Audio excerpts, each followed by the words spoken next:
ఇవాళ నేను మా అమ్మ ఎక్కడికి వెళ్తున్నాం అంటే ఊళ్ళో ఉన్న అంకమ్మ తల్లి గుడికి అయితే వెళ్తున్నాం. దేనికి వెళ్ళామో తెలియాలంటే వీడియో మొత్తం చూసేయండి మా. ఇవాళ మన వీడియోలోకి వచ్చేస్తే మా మమ్మీకి ఒక వారం రోజుల కింద అయితే ఫీవర్ అయితే వచ్చింది మా. ఆ ఫీవర్లో అయితే మా మమ్మీకి కాళ్ళు అయితే పట్టుకుపోయినాయి మా. టాబ్లెట్స్ అయితే వాడాం మా. కాకపోతే ఇంకా చాలా ఇబ్బంది పడిపోయేసరికి నేను చూడలేక ఊళ్ళో ఉన్న అంకమ్మ తల్లికి అయితే మొక్కున్నా మా. దేవుడు మా మమ్మీకి మోకాళ్ళ నొప్పులు తగ్గేటట్టు చూడు, తగ్గితే వచ్చి నీ దర్శనం చేసుకుని కొబ్బరికాయ కొడతా అనుకున్నాము. ఆ కోరిక అయితే తీరిపోయింది కాబట్టి కొబ్బరికాయ అయితే కొట్టాలి కాబట్టి వెళ్ళిపోతుంది అనమాట గుడికి. ఇంకా గుడికి ఎవరెవరు వచ్చామంటే నేను, మా మమ్మీ, మా పిన్ని, మా అక్కోళ్ళు అయితే వచ్చాము. ఇంకా వాళ్ళందరిలో స్పెషల్ వచ్చేసి ఇవాళకి గుడి కట్టి 4 సంవత్సరాలు అయితే అవుతుంది మా. అందుకే ఎంతమంది జనం అయితే ఉన్నారు. ఇంకా మనం వెళ్ళి కొబ్బరికాయ అయితే కొట్టేద్దాం. గుడి చుట్టూ 3 ప్రదక్షిణాలు అయితే చేసి కొబ్బరికాయ అయితే కొట్టేసాం మా. మన కోరికలో ఫస్ట్ కొబ్బరికాయ అయితే అయిపోయింది. అందుట్లో ఇవాళ చిమలపాడు అమ్మవారి గుడిలో స్పెషల్ ఏంటంటే ఇవాళకి గుడి కట్టి 4 సంవత్సరాలు అయితే అయింది మా. అందుకే ఎంతమంది జనం అయితే ఉన్నారు.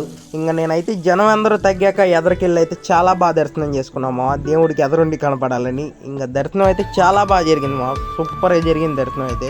ఇంకా ఫైనల్లీ నా మొక్కు అయితే అయిపోయింది మా. నేను నెక్స్ట్ డే మొక్కుకొని ఉంటాను, మీకు తెలిసినట్టయితే కామెంట్ అయితే చేసేయండి మా. ఇంకా గుళ్ళో ప్రసాదం అయితే పెట్టారు మా.